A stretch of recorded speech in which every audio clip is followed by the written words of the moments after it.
So I have a few days here where I have no streams planned, but I figured I'd do a video or two over the next couple of days, covering some tabletop role-playing game content, like in this one, where I'm going to cover how I run combat in Advanced Dungeons and Dragons 2nd Edition.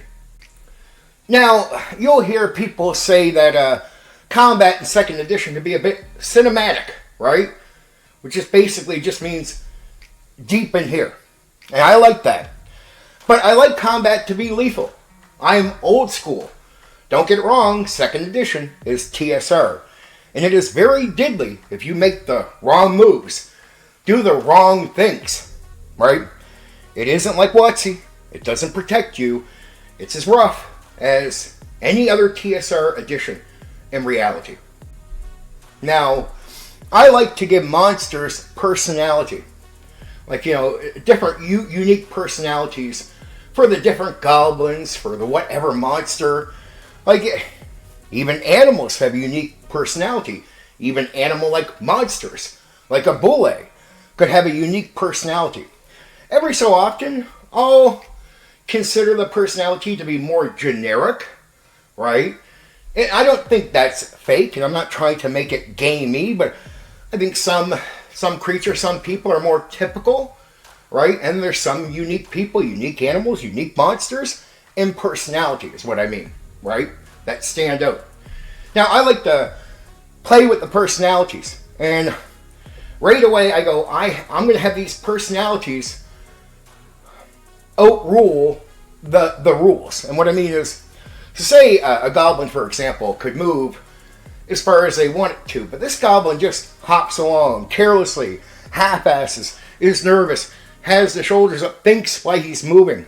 Well, he's not moving as fast, so now suddenly he can't move, in one round what the rules say he can move, because this guy is slow. It could even be a nervous monster. Maybe I've given a personality of a monster who is being attacked. No matter how tough they are, they survive, but they're very scared of people, right? That can happen. So they might not come out right away. They might not be as offensive as you would think they are. That can happen. And with personalities, I don't care about the game rules anymore. And I'm not out to beat the players.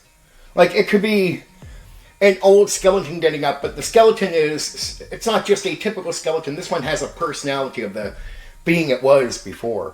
And this guy just gets up slow. He doesn't care. Getting up, cold, looking over, and at this point, you might be thinking, well, he's moving slow. Does that mean the players could take advantage and get attacks and do stuff without him making a move? Though based on the generic rules, he should be moving, doing this, doing that. But I have him behaving a certain way. And of course, I let players take advantage. I have no qualms with this. Oh, he's slow? Yeah, you can attack. Actually, I'm quite careful when I'm doing stuff. If I think I'm doing something that would take any decent amount of time up right away, I'll stop halfway through and go, okay, understand how long this is all taken, that the actions you're seeing. At this stage, you could make an action, and he's pretty much given up his actions because he's being slow to get up. He's mofing off at you. Maybe the creature or the humanoid type of creature like a hobgoblin is cursing at you instead of attacking you right away. Well, I can do the same thing with some very mean villains.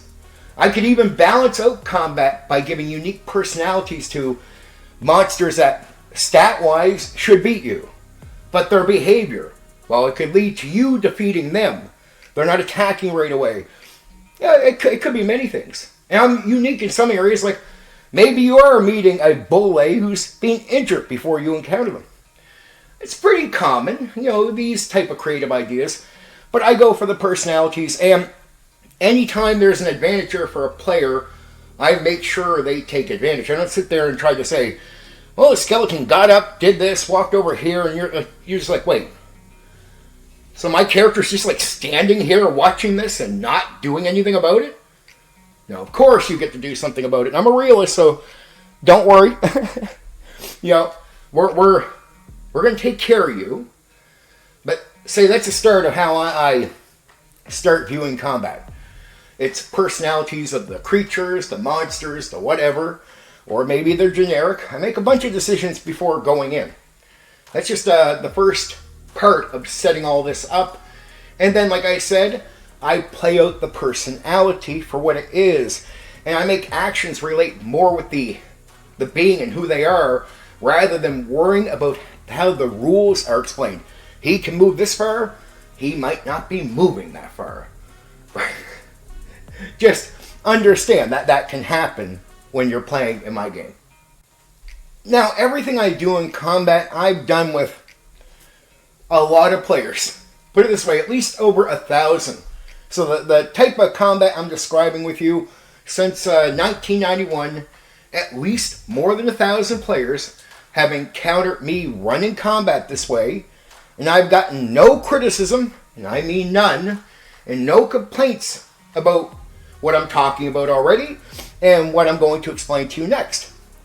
So every so often you could do some very wicked damage, say, to a goblin in a fight. There's a couple goblins in a line. Well, I'm pretty random, and I don't get repetitive with it. At least I've never had that complaint. I space out what I do. I have a deep, creative imagination, and I can think of 1,000 ways you could be stabbed, die, or whatever. I'm not stuck down to 10, right? And I know how to keep myself out of the repetitive zone. So I have mental practices, but either way, say you're fighting goblins and they're like in a line, you do a lot of damage to a goblin. You might hear me say, alright, you cut his head off. Now this could be either something that comes back at you or even affects the other goblins. When you cut the head off, blood squirts up from the neck. Is that blood going in your face? Maybe, right? Depends on how close. Depends on how I'm explaining how the combat's going down. If the goblin is more closer or in angle towards the goblins, maybe the blood is squirting in their faces, right? Some players have done that where they do a lot of damage to a goblin. They hear me say, you cut the head off, and now blood is squirting all over the other goblins, and they got to roll dice. I got to roll dice for them to see if it blinds them during the combat. And if it does, that's advantage right away to the player characters. But hey, if you're fighting a goblin alone and that random event happens, the blood could be squirting up in your face. And it's all based on how I paint out the picture. And from there, I don't get complaints because players buy the reality of what I'm saying. You know, I don't run WotC, and there's not a lot of layers between the characters and death, but there are some. I do the death door rule, go to -10 before you die, right? I give some layers between you and death that are part of the game, and I'll just make sure I don't cheat you of any of those opportunities. You know what I found out over the years doing combat this way? Where death can come? I've never had players complain to me, ever, that they feel cheated.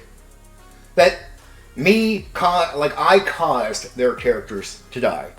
They buy that the game has just wrapped around their head and took it off, right? And they get it because they realize I have no intent of feeling like I'm against them, and they don't feel it. My players always say, yeah, it really feels like you, Steven, manage the game, and you're not versus us. Like when we're fighting the goblins, we really don't feel like we're fighting you or you controlling something in that way. We feel like you're managing the goblins and giving them a fair opportunity. And that's why I'm giving the personalities to the goblins, because I don't want to control them like a board fight against player characters in that way. One of the main reasons I give personalities is so I can separate my mind and my decision making away from the monster. And by giving them a personality, now I have to go, okay, what would the monster do based on the personality? Not on what I would do or what I think. Period. Right? And I take it from there. And that gives me, by creating these personalities, by having the patience to do it over, and even improvising them in if I have to, it's no problem. I find that easy. But either way, by developing these personalities right away into monsters and beings like this, I right away give them a mind that should create a unique strategy that would be separate from me. Right? So that's really the aim of trying to separate myself and then manage what that thing is. Right? But let it be it. right? So if it would be foolish, the players take advantage, and I don't try to speed that monster up, right? To get him over there to do the thing. I never rush combat like I'm trying to draw a player into a bad situation. I've seen DMs out there over the years go, okay, you look around the corner, you see the giant fur down the whatever. Okay, he runs up to you and he swings his club. Roll initiative. Dude, wait. So he's far down the street? Like, I know he's big, but he's far down the street, right? So he could get to me and go into the attack without me having time to do something. And I'll tell you this right away.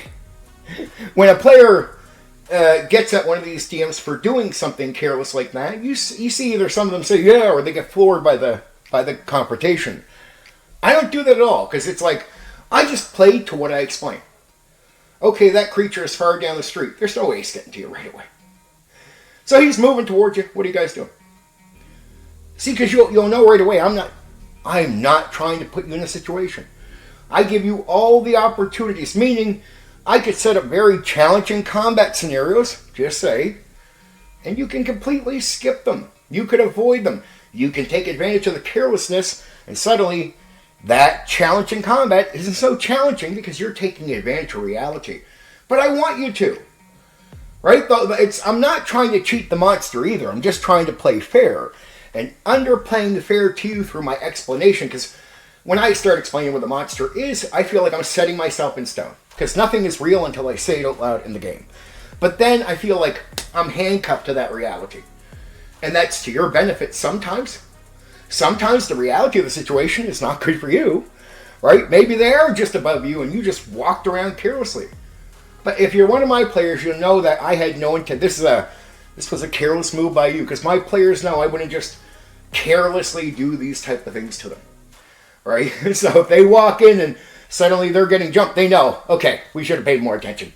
Damn it. Steven would not, he's not going to do it. And I guarantee if they're just getting jumped, the explanation will be realistic. Okay, you walked in. Remember that shadow I kept pointing out to you guys from above and you weren't looking up? It's jumping down on you. The shadow? Well, whatever's making it. And they look up. And see, I don't cheat players. I give them all warnings, signs, hints. And yeah, I'm old school as far as I put some... Yeah, I still look at the world like the world isn't made for a game. And that's a bit of the simulationist, realist type of view. I'm old school in that way. I don't look at this like a video game I look at the world or everything you're encountering like it doesn't know it's part of a game. The monster you're fighting doesn't know it's part of a game. The people you're meeting don't know they're part of a game. They think all of this is real. And to the NPCs and I make everything real, right? It's all about making sure things feel real in that way. And then it's within that you can take advantage, come up with strategies, find tricks, overcome things where it's like, wow, we had the time to do that. Like if that was another person's game, we, mechanically, based on the exact rules, without the realism being applied, we'd be stuck.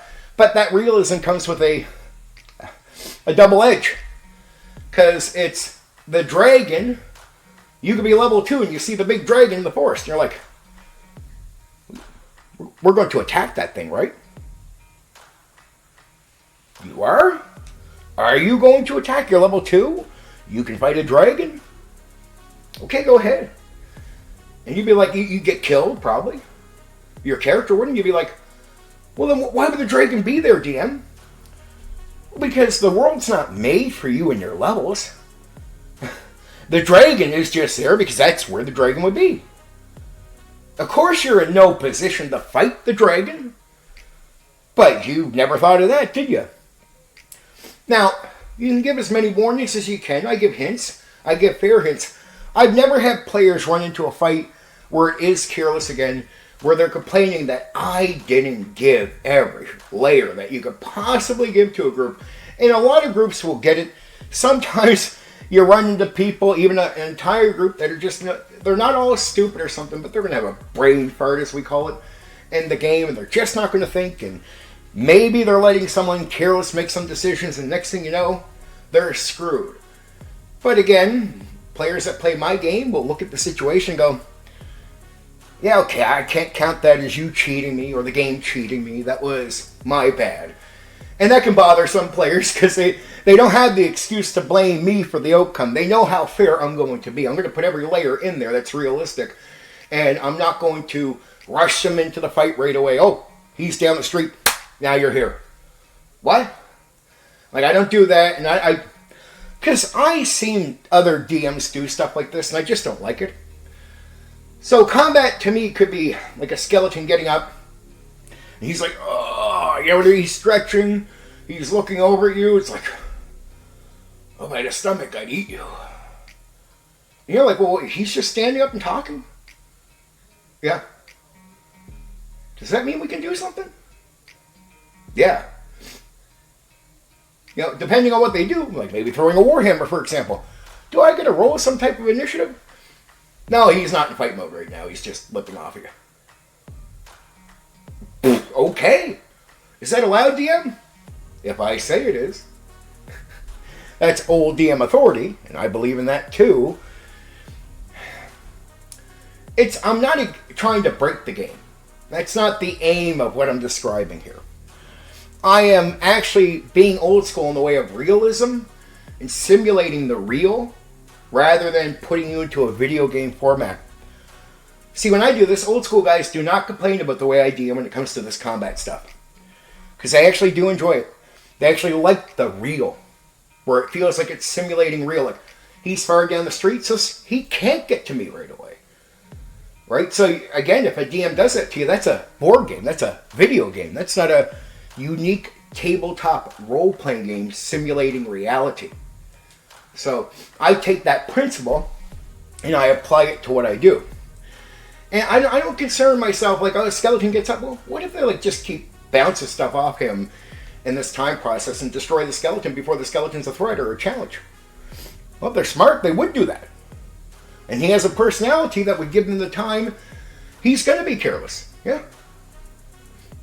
Now, but you'll notice I don't just do that for all creatures. Sometimes the personality makes a monster more aggressive than they would be.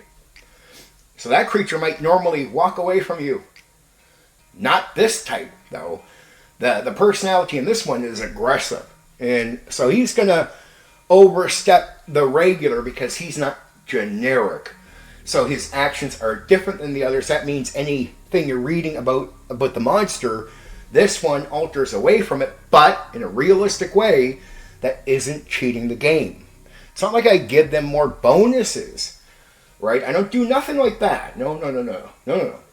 What I mean is, okay, usually they wouldn't rush at you. This one might. Does that mean I'm giving him a plus to attack? No.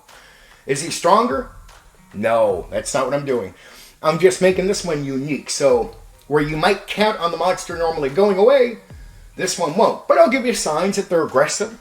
Give you a hint, like this one's not acting like the others. Like this one seems like it's going to come out at you right away. Combat in my game could be something. If you take advantage of all these things, you get through, you survive. But you'll realize my game can be very lethal. And if you get too comfortable, you'll lose your character. I've not killed, but the game has ended as many characters as any other old school DM with any other edition that's in TSR. So I have seen characters in my game die as often as an AD&D 1E DM or an original Dungeons and Dragons DM's game. Right? Doesn't mean it's all the time, but it can happen that way, especially with careless actions. Sometimes there's an advantage here, but players screw around so much they lose it, and ironically could even turn on them, where suddenly the advantage goes to the monster that, well, they had an advantage against beforehand, but they didn't take advantage of their advantage, and now the monster has a step up on them. Again, players like the way I do this because they don't feel like what I'm doing is unrealistic. And it's one of these things where what I promise players is this. It might suck that their failure will be their failure, but I'll make sure that the failure doesn't come from me or the game rules, right? And that I will simulate this bit of reality. Sometimes, you know, if you're not paying attention or you're careless, this type of approach can backfire on you. But at the same time, it can open the door to a lot of advantages. Players liked the positive side so much and felt the negative side of what I was doing was justified enough that I never had people complain. Now, I run pure theater of mind. I don't do miniatures. But when you run your imagination a lot, what you learn, and I didn't know this when I was young, but I learned it as I got older, it helps your memory. For example, I can run crazy initiatives on the spot and keep it all tracked in my head. And remember, like, okay, all right, we'll start off with this initiative. All right. Okay, I might even have these two over here roll initiative, this one over here roll initiative, and if they move, well, we got to roll a new initiative. There's changing in combat. Now, my players will say the way I juggle initiative rolling and the initiative system, they're amazed because they don't see other. Just I've been doing it so long. It's not to brag. It's just I've been doing this for so long that they're very impressed at how easy I can remember and track all the initiatives, where people are, and we can be 10 rounds in and I'll know everything about the fight. No problem whatsoever. Right? Yeah. So, that's how I run combat. I am this person who has a very unique take on it. And it's hard to teach. First off, I think you need a bit of talent for some things. I'm not trying to insult people. I just think you do. It helps with what I'm doing. And then you need to be confident with the game you're running. So, like, I like to be creative with a game like 2nd Edition. I get to take advantage because I know the game so well that I'm extremely confident. And I've been running so much for so long that I no longer feel like I have a bad night. Like, it's at this point, it's like riding the bicycle. I've done it so often, I don't know how to fuck it. Like, it might not always be the greatest, but just about every session I run now is good, right? I'm at that stage, and that took a long time to get there. I'm very satisfied that I just haven't ran into a bad session in a long fucking time. And guess what? You would think if you're taking your time with the monster, oh, the players are going to run up on them. I'm not going to be able to get them in that position. And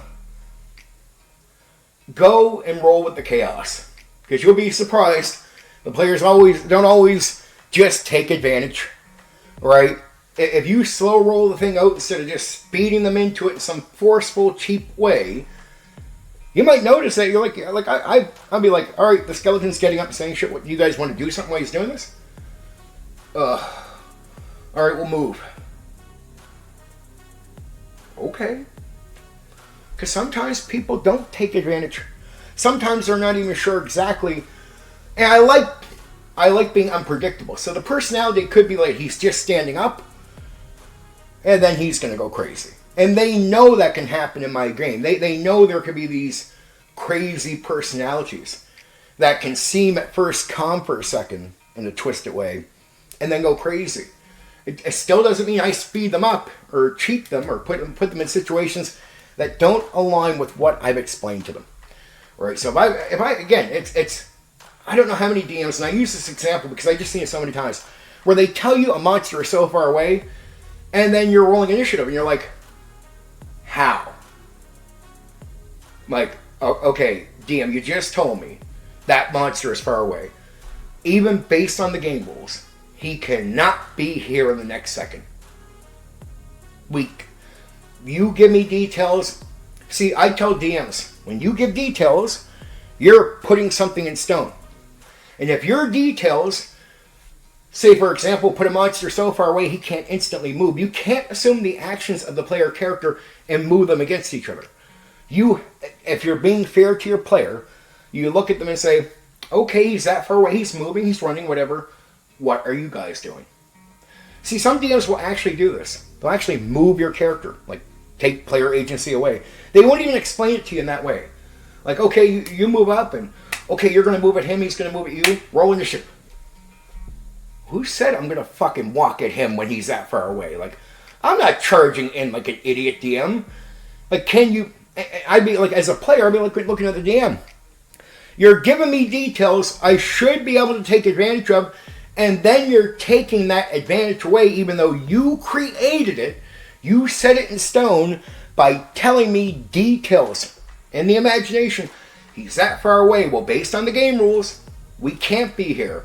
And can I at least control my character? I'm not just freak about player agency, but it does get to a point where it's like, dude, at the very least, I get to decide where the character moves, right? Right? And also, DM, if he's that far away, my character's not going to look and just stand there and just go, he's coming. He's coming. And some other characters are behind him like, dude, what are you waiting for? Oh, the DM is going to have me instantly in initiative with this guy, so I guess I have to stand here and wait and do nothing. Because the only way for that monster to be in my face rolling initiative means I had to come out, look, and then stand there like a fucking ass clown until this monster got to me, as if anybody would ever fucking do that to begin with. But you know how many DMs will push that unrealistic shit on you? And old school. So it's sad because old school is all about realism and simulation of the real. And so when you take that principle, it should affect everything you're doing. And again, details, you're in control. You didn't have to say the monster's that far away. But at the same time, guess what, DM? You do have to be realistic. I put that as a principle myself. Right? So the monster can't just be in range without being a trick. That thing, the idea with the shadow, right? And there's a thing above the group, and I've given them every sign, but they still moved up to this area on their own with a bunch of good hints to look up, to check out, and they just didn't. At that stage, yeah, the monster can jump down and be right in your face because he's right there above you. But now it's justified, and I haven't taken opportunities away from players, and I've given them information and given them time, and I haven't rushed them into anything. I've allowed them, the players, to control their characters and carelessly, on their own, move into a bad situation without forcing it on them. I think it's just so important because the habit of forcing combat in this way by a lot of DMs, it just happens. And it happens bad. And I don't like it. And I got to tell you, I prefer the way I run combat. I really do, because I like the creativity, and I like that I can do things. And the reason I enjoy it is because, well, you're going to be confident about how you do something when you've ran over 1,000 players in the combat, and the way you do combat, and not a single player has told you it's an issue. Actually, they appreciate the principles and the advantages it gives them. And they understand that that can backfire, but they accept it because they like it. Right? They like that all. You cut the head off and the blood squirts up. Is that in the rule book? No. No. But it doesn't break the rules. It doesn't break the game. Look, all it is me having a monster behave differently than the common monster with the stats in the monster manual. Am I not? I'm using Thaco. I'm using saving throws. I'm not breaking the game system. It's just that the game system gives options where, yeah, the skeleton could move this fast over to you. Right? But this guy is going to be careless and slow. He's going to get up. Oh, yeah. Come over cocky to you. Like, yeah, I'm going to put you in my stomach and turn you into something. Whatever. It could be mouthing off while it's moving. So it's not moving as fast. It doesn't mean the game is broken. The game mechanics all are intact the entire time, I promise you. Right? It's just a uniqueness and stuff like that. I play with things. But again, I use old school principle when I do it. It's felt, it's noticed, and again, my players don't feel like I'm against them. I think that's really important.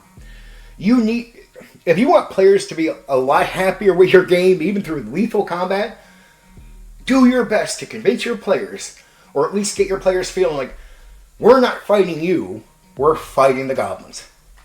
When your players truly feel like that's what's happening, you're doing good. That's a good step, in my opinion. Now again, as long as you're having fun, it doesn't matter what you do. I agree with that. But I'm telling you from my point of view, just personal. Like, if you got this stuff down, you're doing well. So, and my combat really comes from a lot of years of running the game. So it's like, I've done the generic, I've done the start, it's just I know everything so well that I got bored of the basic. And what I did was go, well, if I'm going to make changes, I still want to be old school. So when I started doing unique things, I just said, well, what principles do we have? And I'm being honest with you. I looked at old school principles and I just said, how can I apply them to what I'm doing to better what I'm doing? Again, simulation and realism. Okay, it's a good starting point, and that's where I developed this type of combat that I do with these unique things and unique monsters. Now, people do some unique things, but I'm telling you, I just do this as it's just part of how I do things. And combat to me is never obvious. Like, I'm one of these people that you could see a green bunny, you run by, whoo, stop. What the fuck is a green bunny doing here? Okay, I'm going to go up and pet the green bunny. You sure? Now guess what? Here's where I'll fuck with your head. You can walk up, you pet the green bunny. You're fine. You aren't poisoned later. You don't die. Okay, you see another green bunny like a month later in this. But, the eyes are a bit different. Maybe the tail has a bit of a different color. Something slightly different about this one. You're like, well, fuck, if it worked last time. And you blow up and die. And why did that thing blow up? Well, it wasn't even a real bunny. It was a copycat of that, like magic, with sort of a magical bomb implanted into it, and that's not even a real bunny. It's just something type of illusion where you touch it and that thing explodes.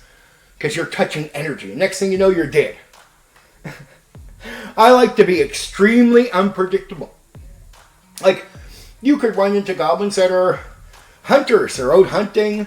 They're really not the combative type, and right away, without even a moral check, these guys will run off if you pull swords and go let's fight. They'll be like, fuck this shit, gone. And you'll be like, DM, why are you doing that? I'll be like, personality. And now my players that know me right away will be like, okay, that makes sense. You don't need a moral check. Not if that's their personalities, I get it. These guys are not here to fight. They don't want to fight.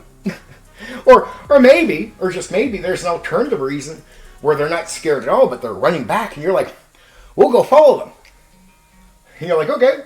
You follow them, and they run into a giant group of goblins that are all waiting to fight you. And they were just going back to their fucking group so they could outnumber you in a fight and get you to follow them. Like, oh, they come. And I'm going to even give hints like, you notice the goblins strangely keep looking back to see if you're still going.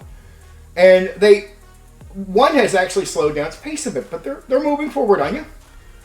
And you're like, okay, well, what are you saying, DM? Like, okay, well, keep following.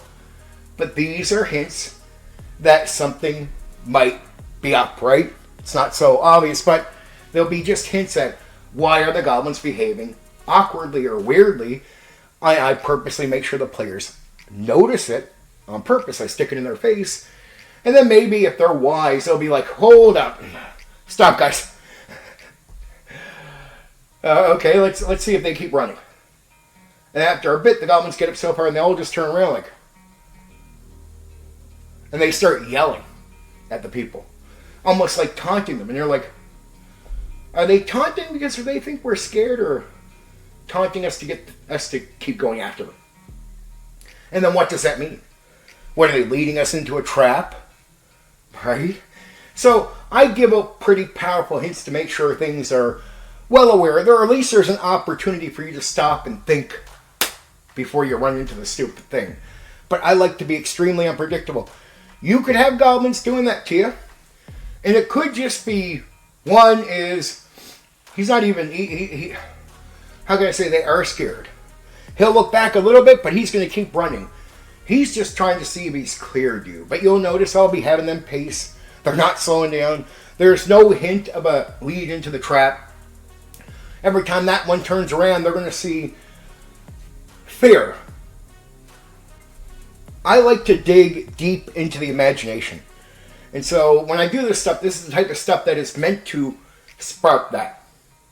Right? It's meant to spark that. And because, again, I do everything in the mind, my memory is really well. So I really don't need miniatures.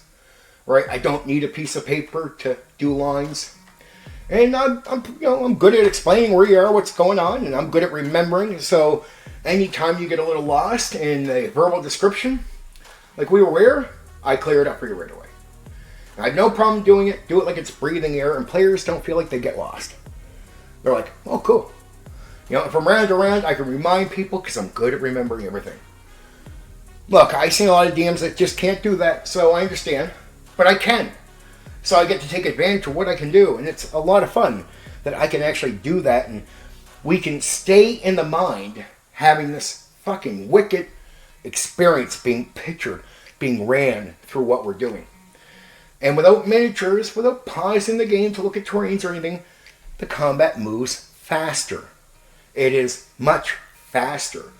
And you feel the speed, the pace pick up in the combat. And you'll notice if the combat's going pretty good like that, that's when D&D combat really does feel like fun. Right? Trust me, when the combat slows down, and that's where you start feeling like, yeah, okay. But when it's going good, you're on. Okay, there, that's how I run AD&D 2nd Edition Combat. Now, I ran all kinds of different games in different ways. I'm just talking about the way I run 2nd Edition. Okay, I love you.